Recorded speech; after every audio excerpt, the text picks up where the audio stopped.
जो फर्जीवाला आप कौन होते हैं? देखिए पत्रकार, जिसका बाप जो है अपराधी हो गया, वो क्या बोलेगा?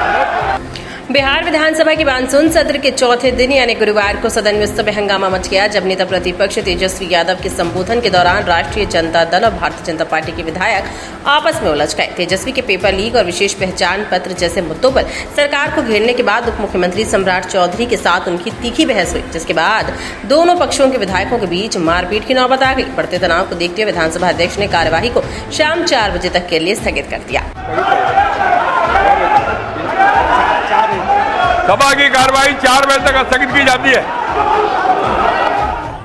दरअसल नीतीश कुमार द्वारा प्रथम अनुपूरक बजट पेश किए जाने के बाद तेजस्वी ने अपने संबोधन में सरकार पर कई गंभीर आरोप लगाए। क्या कुछ कहा तेजस्वी यादव ने, आइए आपको सुनाते हैं।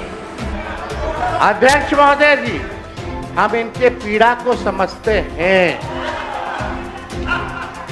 लखीसराय में एक केंद्र मंत्री हैं जो इनको जीने नहीं देते हैं, और एक सम्राट चौधरी जी का हाइट इतना बड़ा है, प्रधानमंत्री रहते तो पीछे पीछे बौना जैसा ही रहते हैं,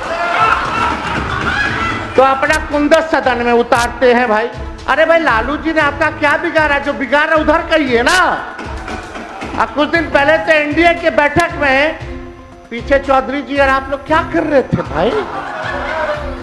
चलिए, ज्यादा भांडा फोड़ नहीं किया जाएगा। अध्यक्ष महोदय, आपका निर्देश हमको मिल गया है, लेकिन हम लोग सब लोग चिंतित हैं महोदय बिहार को लेकर के, बिहार के प्रगति को लेकर के।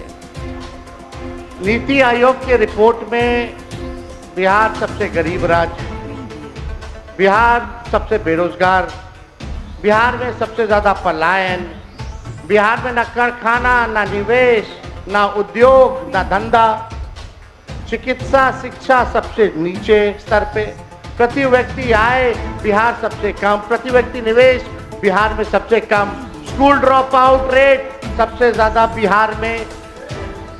20 साल हो गए महोदय, अभी प्रधानमंत्री जी आए, बोले कि चीनी का मिल, अब तक वो चीनी का मिल नहीं चालू करा पाए। वहाँ का लोग चाय बना करके इंतजार कर रहा था बिना चीनी का, कि प्रधानमंत्री जी आएंगे तो कम से कम उस चैया में चीनिया तो मिला के पिला देंगे।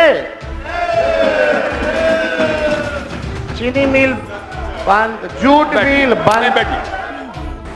इससे पहले विधान परिसर में मीडिया से बातचीत में तेजस्वी ने विधानसभा चुनाव 2025 में वोट बहिष्कार की बात दोहराई। उन्होंने कहा कि अगर चुनाव में बेईमानी होनी है तो लोग वोट क्यों दें? ऐसे में सरकार को बिना वोटिंग के ही एक्सटेंशन दे देना चाहिए। उन्होंने चुनाव आयोग पर भी निशाना साधते हुए दावा किया कि अगस्त से असली खेला शुरू होगा, जिस पर उनकी पार्टी की पूरी नजर है। तेजस्वी ने एसआईआर के नाम पर मतदाता सूची से वोटरों के नाम हटाने की साजिश का आरोप लगाया और कहा कि उनकी पार्टी और सहयोगी दल इस मुद्दे पर गंभीरता से विचार करेंगे। वहीं तेजस्वी ने यह भी कहा कि लोकतंत्र में अगर जनता वोट नहीं देगी तो चुनाव का क्या मतलब? ये लोग चंडीगढ़ जैसा हेरफेर करना चाहते हैं। उन्होंने स्पष्ट किया कि उनकी पार्टी इस मुद्दे पर सहयोगी दलों से चर्चा करेगी और अगर बेईमानी की बात है तो सरकार को बिना चुनाव के बढ़ा देना चाहिए।